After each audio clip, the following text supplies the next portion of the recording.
하나님, 이 시간 성령 하나님께서 역사하셔서 우리의 마음을 다잡아 주시고 온전히 하나님만 바라보며 귀하게 드려지는 예배 드릴 수 있도록 하시고, 우리가 힘들고 지칠 때에 하나님 말씀을 붙잡고 다시금 일어설 수 있도록 도와주시고, 우리의 육신의 장막이 벗어지는 그날이 일 때까지 우리가 나고자 되지 아니하도록 우리를 눈동자처럼 지켜보아여 주시옵소서.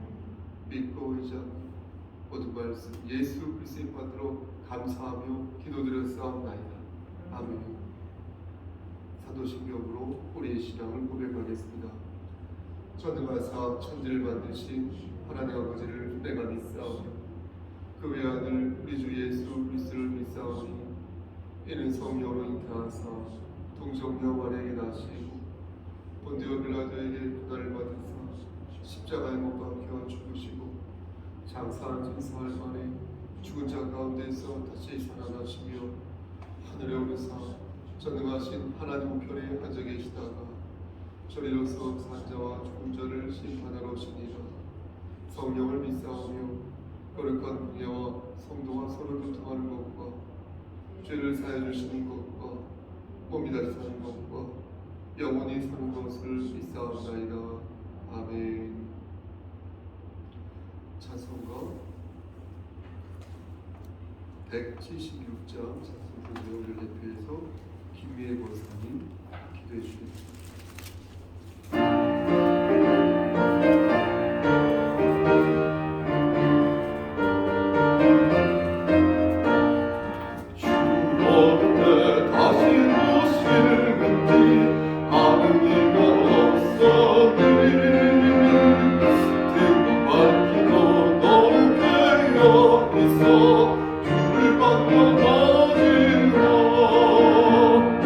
주 안에서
하나님 말씀 보겠습니다.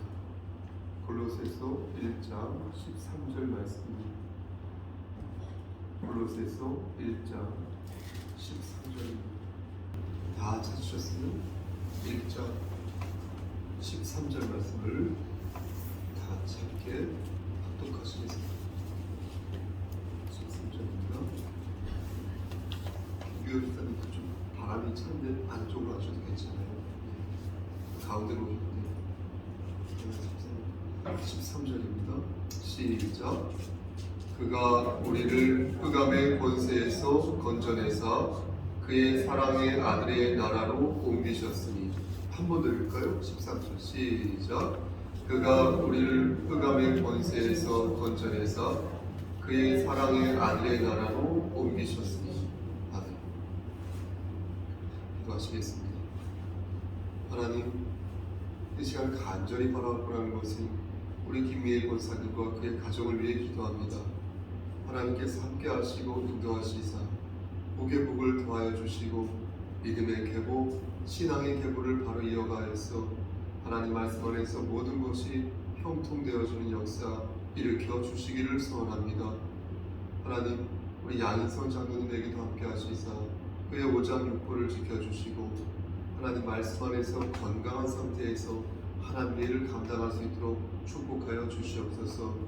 우리 김미애 권사님에게도 함께 하시사 하는 모든 일들이 주 안에서 형통하게 하시고 또한 건강도 지켜주시옵소서.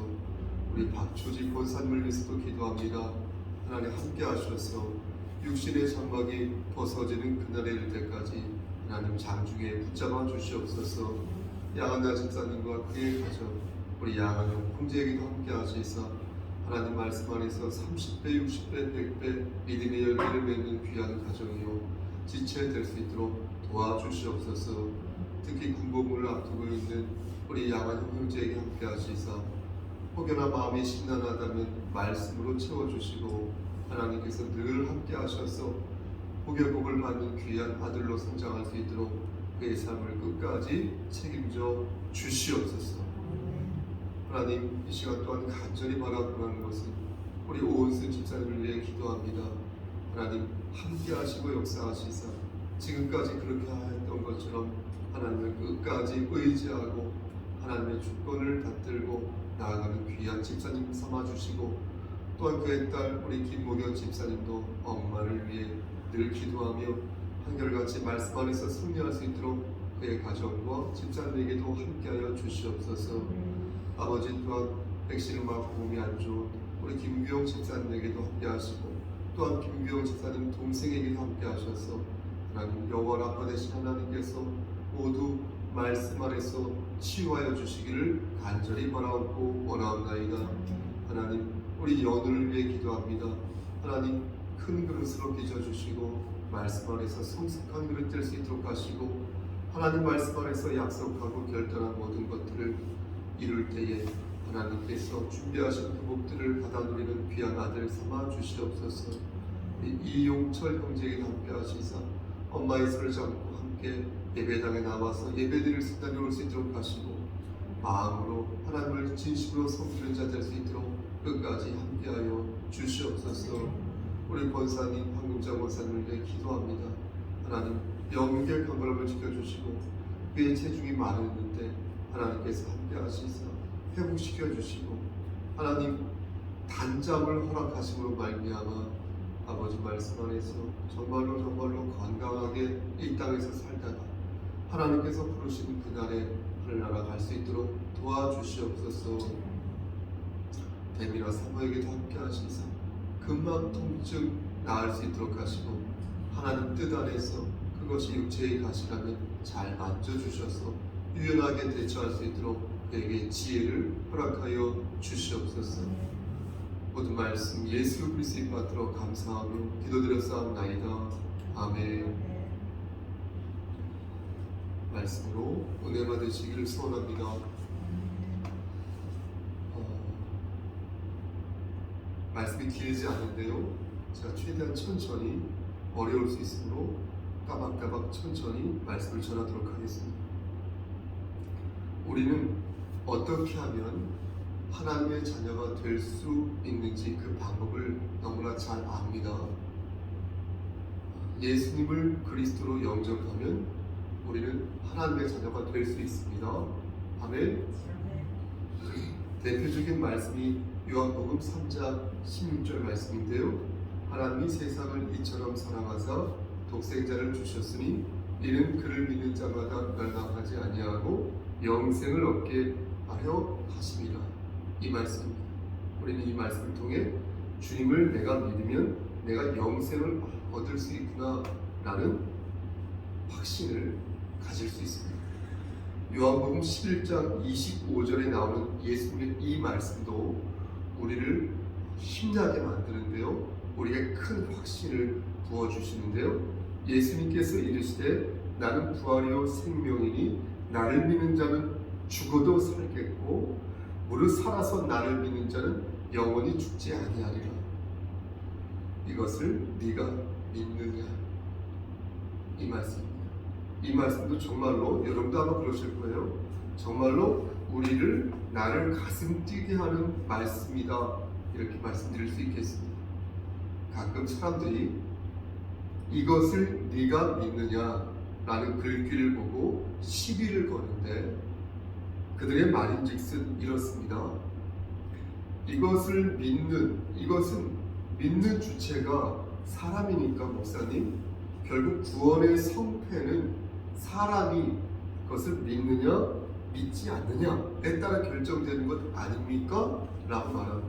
그러니까 예수님이 투수이죠. 야구 아시죠? 야구 투수이고 사람이 이렇게 공을 잡는 것을 포수라고 하습니다. 잡는 사람을 포수이면 아무리 투수가 멋지게 변화구를 던지고 강속구를 뿌려도 앉아서 받는 그 포수가 그 공을 받지 않으면 소용없다. 그 공을 흘려버리면 소용없다는 겁니다. 그러니 구원은 사람의 의지와 요 잡는, 포주하는 이 판단으로 결정된다는 것입니다. 여러분, 이런 궤들을 어떻게 생각하십니까? 이건 궤변 중에 궤변입니다. 궤변 중에 궤변입니다. 공을 받든 사람이 공을 안 받든 구원에 대한 사역은 전적으로 하나님께 달려있다는 것입니다. 그러니까 하나님이 작정하시면 내가 공을 안 받아도 그 공이 내 눈앞에 멈출 수가 있다. 하나님이 아니다 작정하시면 내가 아무리 공을 받으려고 해도 또 받아도 소용이 없잖아요. 그것이 스트라이크인지 그것이 볼인지 그것을 결정하는 분은 공을 던지시는 하나님이시오. 그것을 외치시는 분은 여호와 하나님이라. 그러니 네가 믿느냐? 라고 주님께서 물으신 것은 네가 믿는 것에 따라서 달라지니까 제발 믿어달라는 말씀이 아닌 것입니다. 그게 아니라 네가 나의 권능을 믿느냐 하는 일도양단의 결단을 우리에게 물으십니다. 여러분, 이 부분에 있어서 제가 앞으로도 목회하면서 계속 수십 번 수백 번 전하겠지만 혼동하지 마시기를 주님의 이름으로 간절히 소원합니다. 아멘. 다시 묻겠어요. 여러분, 소리가 너무 중요한 것 같아요. 아멘. 네. 나중에 영상을 찍어서 보니까 아는 소리가 너무 안 들려서 지금 제대로 들었습니다. 그럼 믿음의 과정을 마스크를 끼고 있으니까 다 안 들릴 수 있겠죠. 그렇죠? 그렇게 생각하겠습니다. 그럼 믿음의 과정을 좀 더 생각해 보겠습니다. 믿음의 과정을 여러분이 잘 생각해 보시면 구원의 과정이 보입니다. 그러니까 성도는 마음으로 어때요? 우리가 마음으로 주님을 진심으로 믿는 거죠. 그렇죠? 그리고 주님이 내 삶의 주인임을 고백하는 거예요. 그게 성도잖아요. 그렇죠? 그러니까 사람이 마음으로 믿어 의에 이르고 입으로 신하여 구원에 이른다. 이렇게 말씀하셨으니 우리 입술을 이용해야 됩니다. 입술을 가만히 두지 마시고, 그러니까 우리는 이 마음과 우리의 입술로 구체적인 신앙 고백을 하여서 하나님의 자녀가 되는 것입니다. 그런데 신앙 고백을 한 번만 하지 않는다. 우리는 수시로 우리의 신앙을 고백하는데, 특히 예배를 드리면서 아까도 했지만 사도신경으로 우리의 믿음을 신앙을 고백하는 것입니다. 왜 수시로 합니까? 주님을 못 믿어서 그런 것입니까? 그게 아니라 입술로 고백하면서 주님의 사랑을 다시 되뇌이게 되고, 그러면서 내 마음에 주님이 나에게 베푸신 은총을 되새기는 것입니다.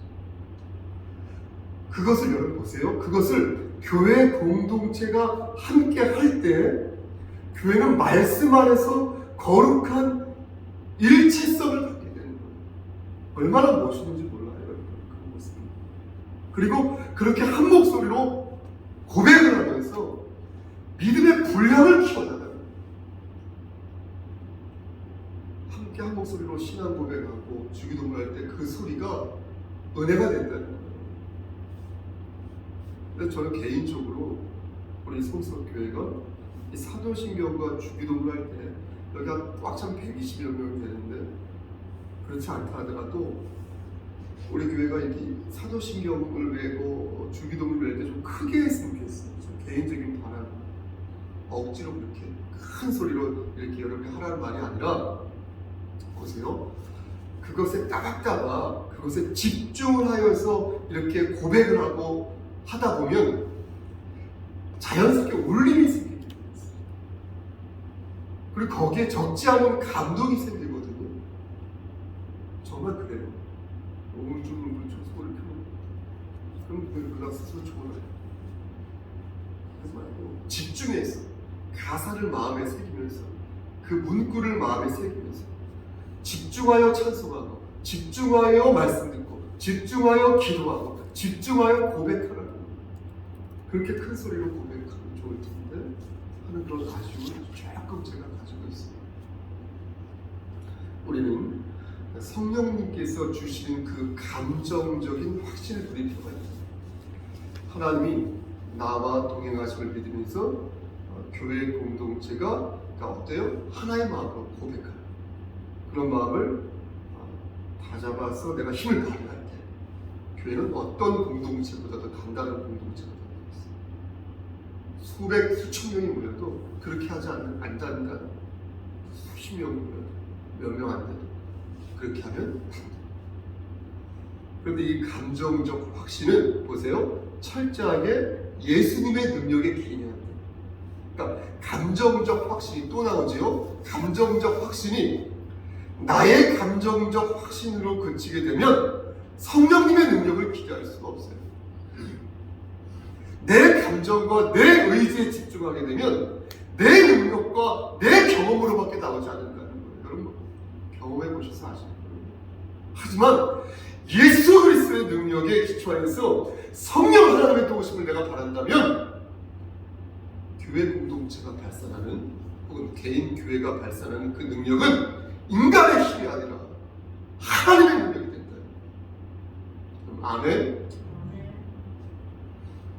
주님은 나의 힘, 주님은 나의 힘이라고 우리가 이렇게 말할 수 있는 근거가 무엇이냐? 그 근거는 우리가 주의 자녀이기 때문에 그런 거 아니겠습니까? 그런 것이죠. 우리의 구호와 우리의 박수와 우리의 의지와 우리의 경험에 달려있는 것이 아니라, 지난번 강설 시간에도 말씀드렸지만 구원에 대한 나의 확신은 연약한 내 모습에서부터 나오는 것이 아니라 100% 누구에게서 온다? 예수 그리스도. 100% 예수 그리스도의 그 선하신 능력과 예수님의 그 성품에서부터 온다. 그게 중요하다. 말씀드린 것처럼 예수님의 성품을 여러분 생각해 보세요. 예수님이 어떤 분이신지.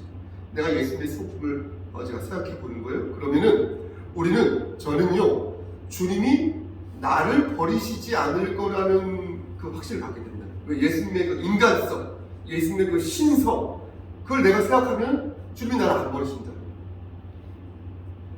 나는 나를 못 믿지만 성목사인 저는 저를 못 믿겠어요. 저를 못 믿겠어요. 하지만 주님의 권능과 사랑은 내가 믿을 수 있기 때문에 주님의 은혜를 담보로 내가 주의 자녀가 됐음을 말씀 안에서 확신한다는 거예요. 그래서 보세요. 그 단 한 번의 고백이 중요합니다. 너무나 중요한 거예요. 단 한 번의 고백. 여러분 다 하셨겠죠? 단 한 번 진심으로 주님을 구세주로 고백하면 그 단 한 번의 고백이, 그 고백으로 우리는 어때요? 하나님의 어때요? 한량없는 그 은혜를, 사랑을 받게 됩니다. 그리고 제대로 고백하라요. 우리 자녀들한테도 제대로 고백하자. 또 제대로 고백해. 참 제대로 고백해. 제대로, 여러분 그러지 않으시겠지만 혹시나 제대로 고백하지 않은 것 같다면 지금이라도 늦지 않았습니다. 제대로 신앙 고백하라. 주의 은총을 제대로 의지하라.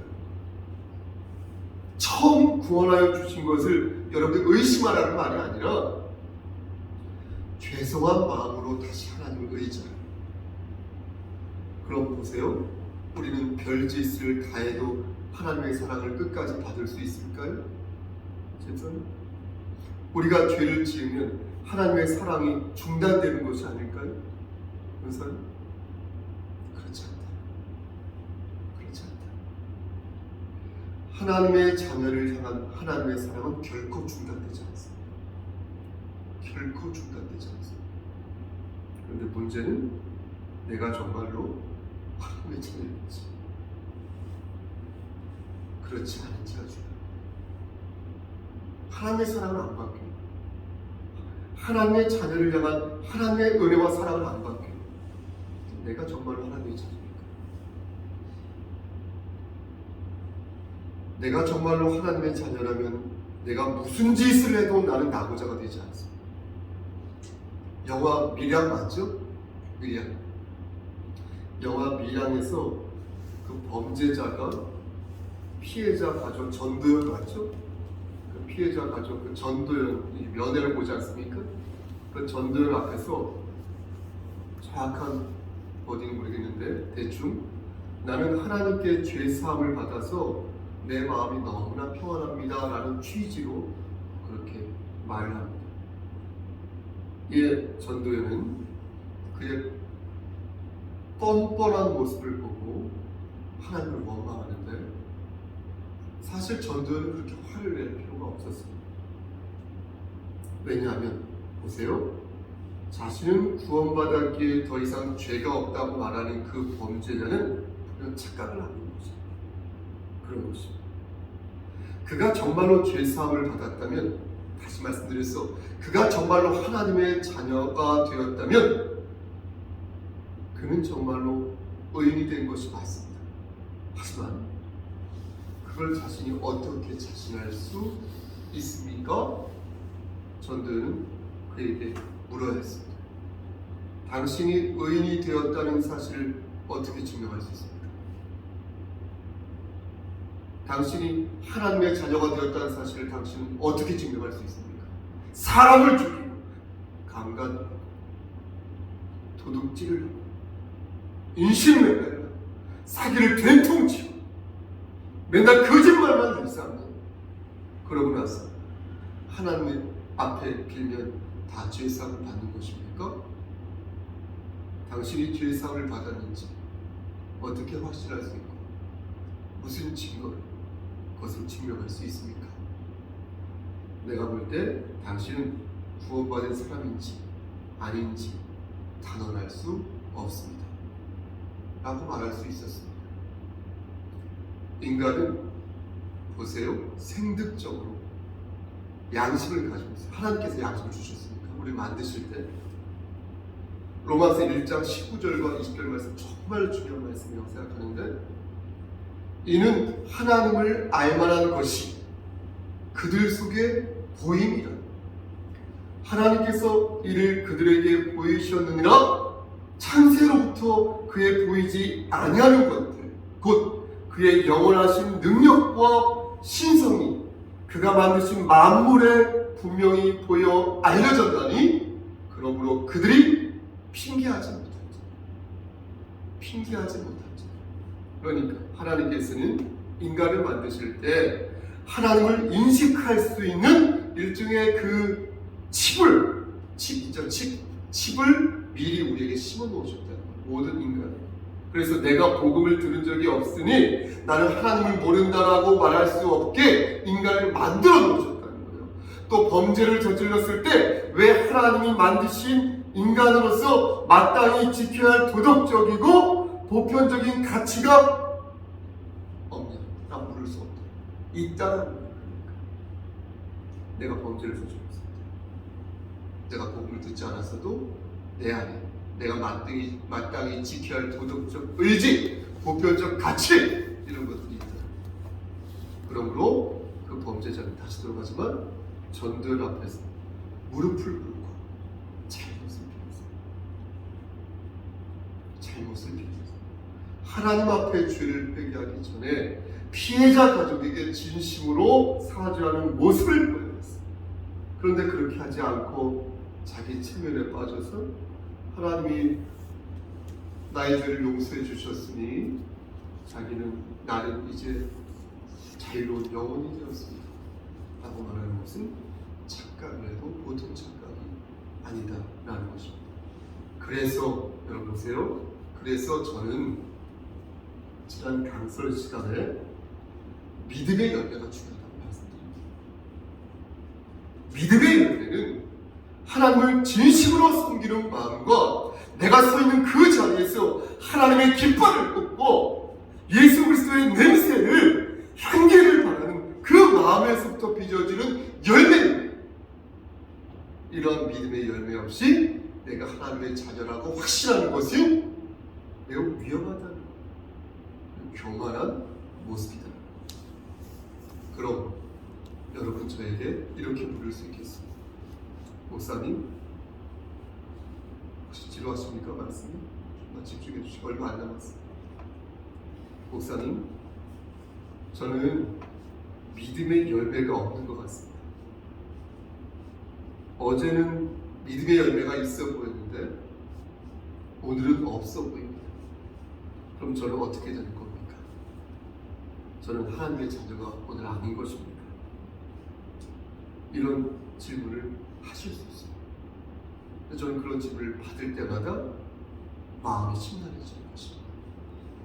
행함으로 구원받는 것이 아니라 오직 믿음으로 구원을 받은 것임을 믿고 알고 있음에도 불구하고 내가 정말로 예수님을 신뢰하고 있는지 저 스스로 물을 때에 오늘이다, 내일이다, 그러니까 마음이 복잡하고 저희가 심란해져.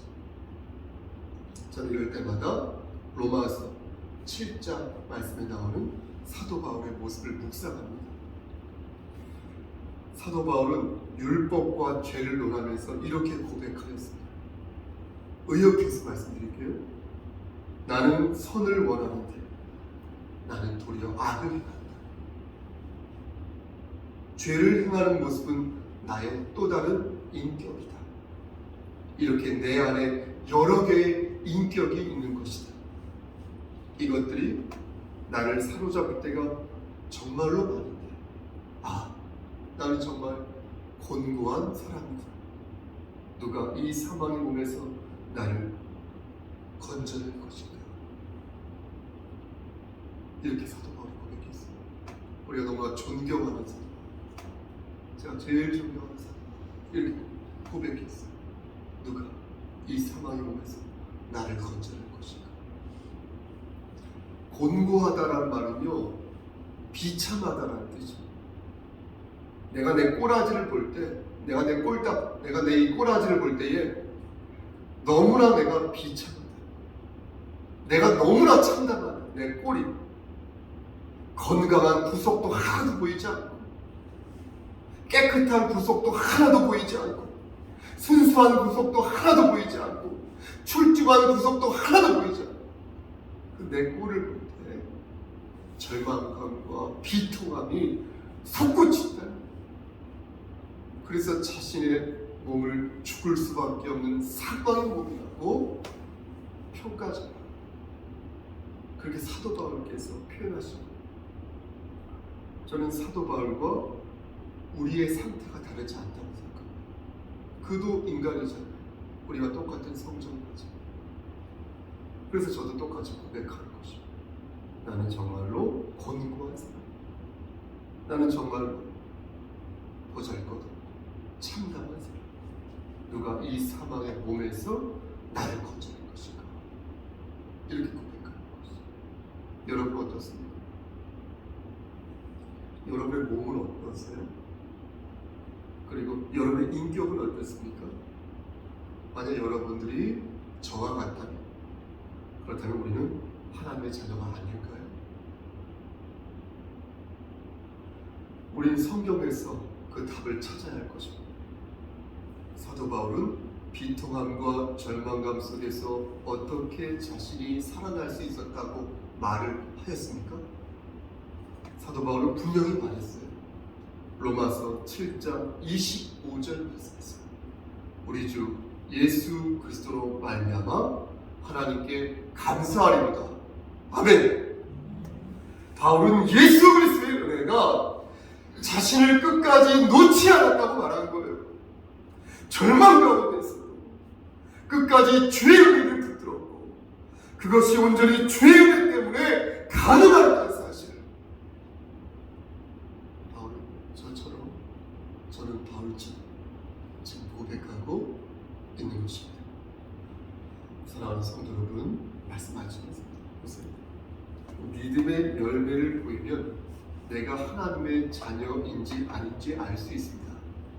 하지만 그 열매는 예수님의 은혜에 의해서 맺어진다는 거예요. 그러므로 예수님의 은혜를 붙잡을 때 믿음의 열매는 꽃을 피우는 것이고, 어느 날 드디어 열매를 맺어진다는 거예요.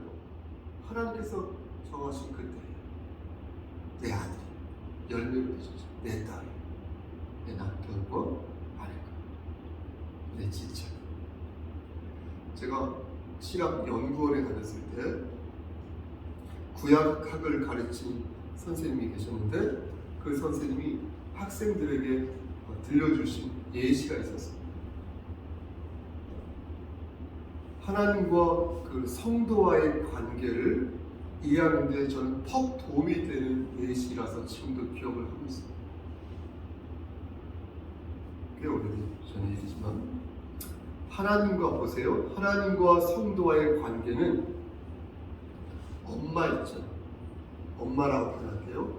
엄마와 아기와의 관계와 비슷한데, 갓 태어난 아기는 매 순간은 엄마에게 안겨서 엄마 말을 바라본다.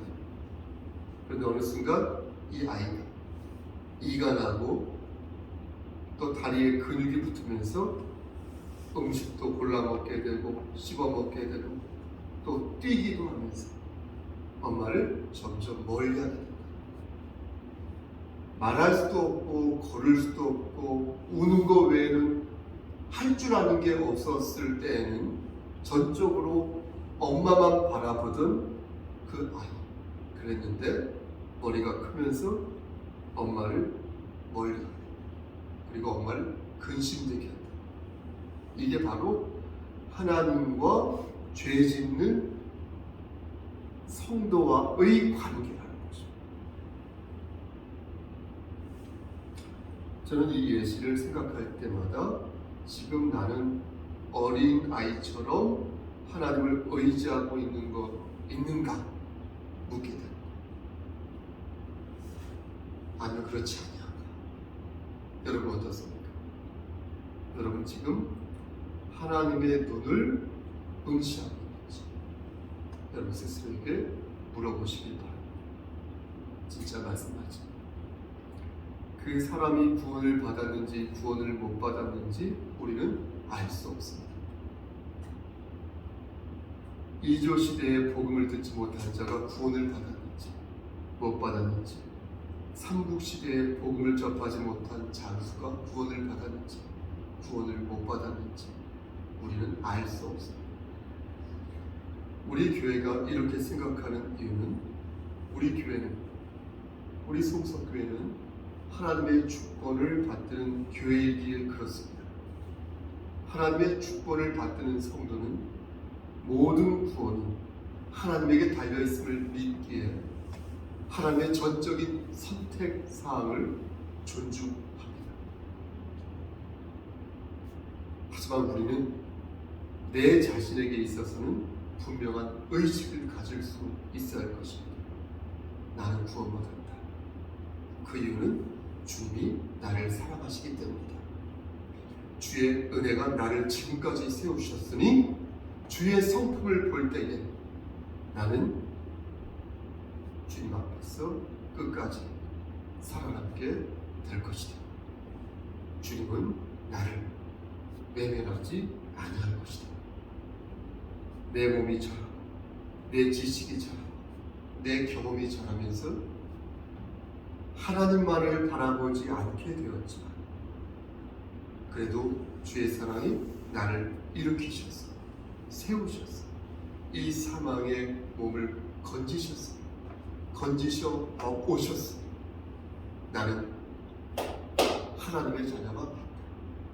그래서 주의 말씀에 더 순종해야 하는 것이 옳다.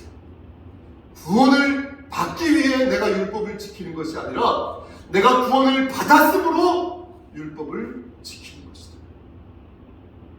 사랑하는 성도 여러분, 오늘 본문에서 하나님께서는 분명히 말씀하셨다는 것. 하나님께서 우리를 흑암의 권세에서 건져내사 그의 사랑의 아들의 나라로 옮기셨다. 마귀의 손에서 우리를 건지시고 예수 그리스도의 나라로 우리를 옮기신 하나님의 그 사랑과 섭리를 잊지 마시고 오늘도 내일도 여러분의 육신의 장막이 벗어지는 그날 이를 때까지 끝까지 하나님을 의지하신 여러분 되시기를 사랑의 아들 예수 그리스도의 이름 받들어 간절히 축원합니다. 아멘. 기도하시겠습니다. 하나님, 좁은 입으로 하나님 말씀을 대언하였습니다. 하나님의 주권 안에서 하나님을 의지합니다. 하나님의 그 사랑, 예수 그리스도의 은혜가 나를 살리셨음을 믿습니다. 우리를 살리셨습니다. 하나님, 내가 구원을 받기 위해 율법을 지키는 것이 아니라 내가 구원을 받았으므로 율법을 지키는 것임을 믿고 의지하여 우리가 서 있는 그 자리에서 믿음의 열매를 맺고 우리가 서 있는 그 자리에서 하나님의 깃발을 꽂을 수 있도록 우리의 삶을 선도하여 주시옵소서. 예수 그리스도인 받들어 감사하며 기도드렸사옵나이다. 아멘. 주의 기도로 수예배를 마치겠습니다. 하늘에 계신 우리 아버지여, 이름이 거룩함을 받으시오며 나라의 마옵시며 뜻이 하늘에서 이루어진 것 같이 땅에서도 이루어지이다. 오늘날 우리에게 일용할 양식을 주시옵고 우리가 우리에게 죄진 자를 사하여 준 것 같이 우리의 죄를 사하여 주시옵고 우리를 시험에 들게 하지 마시옵고 다만 악에서 구하옵소서. 나라와 권세와 영광이 아버지께 영원히 쌓아나이다. 아멘.